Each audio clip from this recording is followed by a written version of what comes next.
Bonjour chers internautes, bienvenue dans ce nouveau numéro de Sport Week. Il est dans le viseur de plusieurs clubs européens et notamment du FC Barcelone. De qui s'agit-il? De Pierre-Emerick Aubameyang, vous l'avez sûrement deviné. Arrivant au terme de son contrat avec Arsenal en juin 2021, toutes les options sont actuellement possibles pour l'ancien buteur de la Saint-Étienne et du Borussia Dortmund. L'attaquant gabonais fait partie des joueurs ciblés par le FC Barcelone et est l'une des cibles de l'Inter en cas de départ de Lautaro Martinez. La Juventus est aussi venue se renseigner au sujet de Pierre-Emerick Aubameyang ces dernières semaines, bien qu'elle n'aurait pas encore entamé la moindre démarche concrète. La Juventus est bel et bien intéressée par le profil du meilleur buteur d'Arsenal dans la perspective de remplacer Gonzalo Higuaín.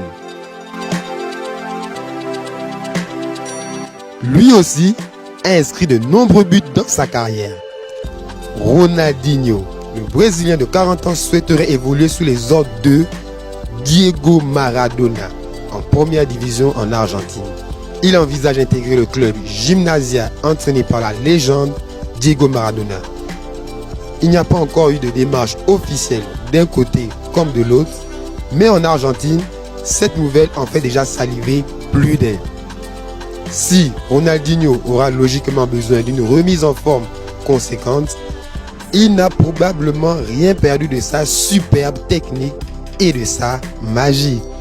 Il faut rappeler qu'il est toujours assigné à résidence au Paraguay pour une affaire de faux passeport. Terminons avec ceci. Des inscriptions racistes ont été découvertes dimanche dernier sur 3 photos d'athlètes français qui ornent la clôture entourant l'INSEP de Paris, a annoncé dans un communiqué l'Institut formant les sportifs de haut niveau. Parmi les photos vandalisées, il y a celle du judoka Teddy Riner et de l'athlète Dimitri Baskou. La ministre des Sports de la France a qualifié cet acte d'ignoble. C'est tout pour aujourd'hui, merci de nous avoir suivis et bon début de semaine.